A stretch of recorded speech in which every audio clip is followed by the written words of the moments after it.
que se ha cumplido con un proceso de socialización inédito, ha señalado el ministro de Defensa, Ricardo Patiño, en rueda de prensa al contar que las visitas a los cuarteles militares fueron el paso que le permitirá al gobierno remitir a la Asamblea Nacional el proyecto de ley que plantea reformas profundas al Instituto de Seguridad Social de las Fuerzas Armadas. El general en servicio pasivo Wagner Bravo se encuentra en los estudios de la capital de la República. Él es delegado suplente de los oficiales en servicio pasivo al directorio del ISFA y queremos preguntarle si es que estas visitas a los destacamentos militares donde no se admitían preguntas ni se daban mayores detalles, que en algunos casos se limitó a una intervención y la entrega de folletos, se puede contar como socialización. General, buenos días. Lenin, buenos días y buenos días a la sociedad ecuatoriana. Viendo la televisión en la mañana veía la alegría que tiene el pueblo de Rumiñahui por el triunfo del Independiente. Y ayer decía uno de los jugadores que con humildad, con unidad, con conjunto, se puede lograr grandes éxitos. Y es así que ayer los canales argentinos decían que a los 25 años no ha habido la presencia de un equipo argentino o brasilero en esta final. Eso quiere decir que si hay como luchar contra el poder, en este caso del fútbol, cuando hay unidad, cuando hay conciencia, cuando hay legalidad y cuando hay todo lo que se puede hacer en base a los ecuatorianos. Así que felicitaciones a los ecuatorianos y al Independiente. Por otro lado, pues precisamente eso es lo que sucede en esta supuesta socialización impuesta, porque ustedes conocerán que una socialización yo voy en forma voluntaria. Esta es impuesta, se ordena a los militares que vayan. Y como en el caso del capitán Ortega, que más tarde lo va a hablar mi almirante Donoso, los militares hablamos en forma frontal. Ante unos cuadros que no tienen sentido desde nuestro punto de vista, porque hasta ahora no tenemos el documento por escrito de qué es lo que se pretende cambiar, se presentan unos cuadros, se dice va a estar así la cesantía, va a estar de esta forma las pensiones. El personal militar, como lo hemos hecho toda la vida, en forma frontal, como lo estoy haciendo el día de hoy, ha rechazado en forma categórica esta imposición política del ministro de Defensa. Pero general, si nos ponemos lógicos, no tiene por qué sorprenderles que se estén desarrollando las cosas de esta manera. No tenía por qué haber sido distinto este proceso de socialización a los que se han dado anteriormente. Ya se ha denunciado en meses y en años atrás que la tan mentada socialización no va más allá de ser un saludo a la bandera, de una simple exposición de lo que finalmente la mayoría oficialista termina aprobando, y al que no le gusta, qué pena. Así, lamentablemente, se han manejado las cosas. Sí, efectivamente, son 161 días que no se reúne el Consejo Directivo del ISFA. ¿Cómo puede el ministro de Defensa, que está actuando en este momento políticamente en los cuarteles, tratando de inducir a los militares a aceptar una reforma que no la conoce él bien? El problema no se ha determinado, el problema se lo determina con un cálculo actuarial. Pero si él no se ha posesionado como presidente del Consejo Directivo, no ha reunido a ese Consejo Directivo en cierta forma también quema-importista de la Seguridad Social Militar e irresponsable, ¿cómo puede conocer cuál es el problema si el Consejo Directivo, en donde están representados nosotros los pasivos, el personal en activo y también la parte política con el ministro de Defensa, no conoce ese problema? Por eso es que nosotros hemos determinado y le hemos pedido ya públicamente la renuncia al ministro, porque no está cumpliendo con su obligación que la aceptó al tener este cargo de ministro de Defensa, de ser presidente del Consejo Directivo.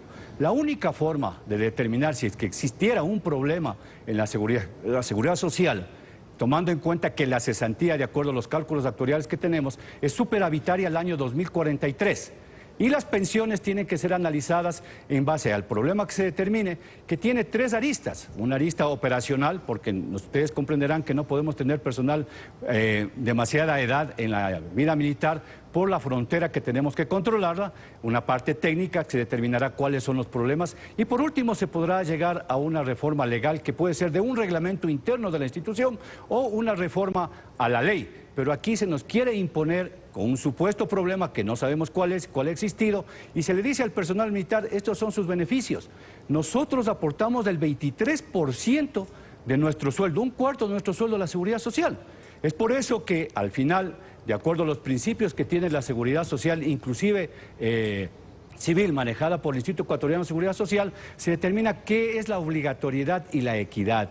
Y la equidad no es igualdad, la equidad dice que hay que darle lo que le corresponde a cada uno de acuerdo a su participación. Igualdad es darle a todos iguales. Pero en forma engañosa, lo que se quiere hacer es decirles, señores, vamos a ir hacia una homologación al IES. La misma Constitución aprobada por los asambleístas en el año 2008 determina de que la vida militar tiene una especificidad particular. Estamos a tiempo completo, estamos en toda la parte del país, estamos, como ha pasado en el asunto del terremoto, estuvimos en menos de 8 horas en el sitio y hasta ahora nos mantenemos. Ayer yo le escuchaba al señor ministro de Defensa que hablaba de que no todos los militares han ido a la guerra. Ese es el desconocimiento que tiene la Defensa Nacional, porque en un plan, en este caso de guerra, y que yo lo podría decir también al terremoto que estamos tratando de aliviar las consecuencias de nuestros conciudadanos, se emplean todo el personal militar, tanto recursos humanos, materiales, etcétera. Entonces, si no se conoce eso, no se puede hablar de que solamente unos han ido a la guerra. Ha indicado también dos cosas. Sí, el ministro tampoco ha ido a la guerra. El ministro Patiño ha indicado dos cosas: que se van a analizar las sugerencias que recibieron en los destacamentos militares para ver si es que se las puede incorporar. Y la otra es que este proyecto de ley se enviará a la Asamblea para que lo analice, lo discuta, reciba nuevos insumos y finalmente se apruebe. Eso toma un tiempo, no es inmediato. ¿Esto de alguna manera los tranquiliza a ustedes, el saber que en la Asamblea van a tener una nueva oportunidad de exponer, o quizás una primera oportunidad de exponer sus argumentos? Teniendo la posibilidad de tener toda la mayoría en la Asamblea, ¿usted cree que nos van a tomar en cuenta nuestras sugerencias? Yo no. Nosotros ¿Usted qué cree, general? Defensa. Yo no creo que les van a dar paso a sus sugerencias. ¿Usted qué cree? Ya no sucedió cuando fuimos a exponer acerca de la enmienda que nos garantizaba el pago de las pensiones militares. Y oh sorpresa que tenemos una deuda de 408 millones al día de hoy que no ha sido pagada al instituto y que lo tiene realmente sin una liquidez, sin poder dar las prestaciones de salud, de mortuoria, etcétera, a nuestros compañeros. Y no hay una disposición constitucional que garantiza que el Estado va a responder por todas esas necesidades que se tengan en la seguridad social de Fuerzas Armadas. Hoy hay una garantía y sin embargo se nos debe 408 millones de dólares. O sea, no sirve de nada. El año pasado también le garantizaron al Seguro Social Civil el 40% y la garantía de sus pensiones y se le quitó 1.400 millones de dólares. Ayer el ministro decía que la mínima pensión en el Seguro Social son 360 y será un tope de 2.000 dólares, algo parecido. Pero si con esos 1.400 millones de dólares le podrían subir a todos los ecuatorianos afiliados al Seguro Social 300 dólares al año sin necesidad de hacer una inversión. Entonces, nuestra posición es de que si no se pagan esos recursos, ¿de qué garantía hablamos? Hoy, en cambio, se quiere hacer una reforma sin consultarnos. Y especialmente la última parte, porque dice que la cesantía ante el rechazo categórico y frontal, porque hoy las Fuerzas Armadas están más unidas que antes, tanto el personal de tropa como oficiales y el mando militar y también los pasivos, que se ha tratado que con la equidad, de que son abusivos los militares, los oficiales, dividirnos, no. Hoy les decimos categóricamente al ministro que estamos completamente unidos. Ahora vamos más arriba en el jerárquico, general, vamos al tope del jerárquico. El presidente de la República ha señalado en distintas ocasiones que son unos privilegiados los militares, que las cesantías que ustedes reciben no las tiene nadie, que no hay nadie en el país que se jubile con 200.000 dólares por delante y que reciba además las pensiones que reciben ustedes. ¿Cuál es la respuesta ante esas consideraciones del primer mandatario? Si yo me permito aportar el 23% de mi sueldo, con eso yo aportaba en los últimos grados de mi carrera militar cerca de 1.300 dólares a la Seguridad Social. De acuerdo a lo que dicen los principios de la Seguridad Social, de la equidad, tengo que recibir un aporte a lo mismo. No deberíamos estar buscando cómo reducirles a los militares, sino cómo mejorar al Seguro Social Civil si en este caso está siendo afectado. ¿Por qué? Una cuenta individual no es lo mismo que tener un fondo en el cual en el fondo tendremos 10 millones y que se puede invertir de mejor manera a yo tener en mi cuenta individual 10, 12, 15.000 dólares, que son dos cosas diferentes. Solamente en esa inversión yo puedo tener mejores recursos. No es que tenemos una pirámide de Ponzi donde sacamos los dineros de los menos necesitados o de los más pobres para beneficiarnos unos. Hay que tomar en cuenta que es un privilegio. Y la misma Constitución no le está dando privilegios a los militares, está reconociendo la característica de policías y militares que todos los días, como lo hacen todos los ecuatorianos a nivel nacional, salen a trabajar por crear un mejor país. Pero también está en juego nuestra vida. ¿Qué va a pasar cuando haya el proceso de paz en Colombia, que le felicitamos al presidente de Colombia y en cierta forma también a las FARC. Pero ese proceso de desmovilización va a meritar mucha mayor presencia y mucho mayor trabajo de las Fuerzas Armadas en la frontera norte. La pregunta es, ¿están las Fuerzas Armadas capacitadas, organizadas? Sí, señor, pero no están con el equipo correspondiente. Y hoy que estamos involucrados en el asunto de hacer un poco de apoyo a nuestros compañeros del terremoto, se le da una puñalada a los militares en servicio activo, se dice, se les va a quitar la cesantía, se les va a bajar las pensiones. Y en el caso de la reforma a las pensiones, no nos han tomado en cuenta nosotros. ¿Dónde más se puede analizar esto que en el Consejo Directivo? Ahora, tenemos la representación política del ministro, tenemos la representación de los activos con el mando militar y, discúlpeme, con los pasivos también. Ese es el lugar en donde se debe concentrar. No hablar políticamente como ministro de Defensa, que él está ahorita administrando las Fuerzas Armadas. Tiene que hablar como presidente del Consejo Directivo. Y por eso es nuestro pedido que si no lo puede cumplir y no lo quiere hacer, que ponga su renuncia y que ponga el gobierno una persona que sí cumpla con sus obligaciones. Hoy que nuevamente se han tensado las relaciones entre Fuerzas Armadas y el gobierno nacional, ¿qué es lo que ustedes interpretan de esta situación, de esta nueva instancia en este capítulo de desencuentros entre el régimen y la institución militar?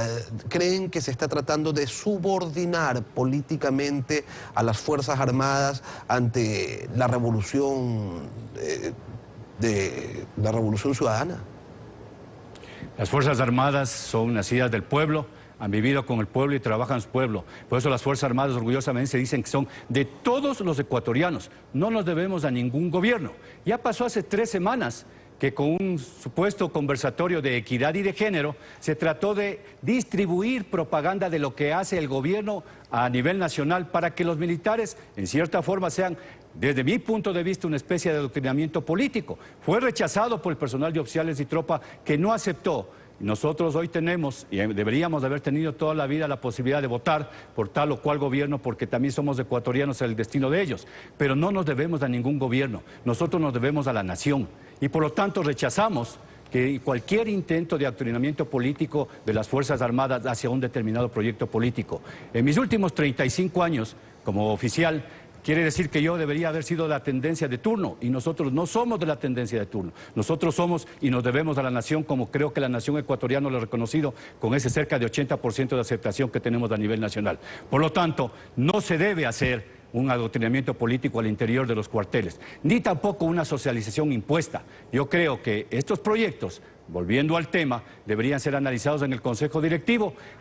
Sí hay que un problema después del estudio actuarial, determinar cuáles son las posibles soluciones, que pueden ser un reglamento, la parte operativa, la parte técnica, y al último llegar a una ley. Hoy se nos quiere imponer políticamente, vuelvo a repetir, el ministro está hablando como un político, como ministro de Defensa. El instituto es autónomo, tiene un objeto social, tiene patrimonio propio, pero no se ha sentado ahí. Yo no sé cómo el ministro conoce realmente cuáles son los problemas de la seguridad social.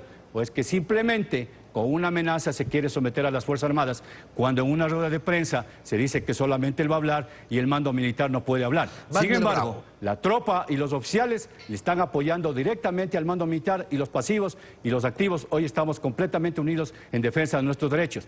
Debemos recordar al pueblo ecuatoriano que las Fuerzas Armadas nunca han afectado ni su patrimonio ni su vida. Hemos estado siempre al servicio. Un solo centavo de los ecuatorianos no ha sido escatimado para apoyar a los ecuatorianos y en defensa o en beneficio de los militares. Wagner Bravo, general en servicio pasivo, delegado de los oficiales en servicio pasivo ante el directorio del ISFA. Gracias por acompañarnos esta mañana.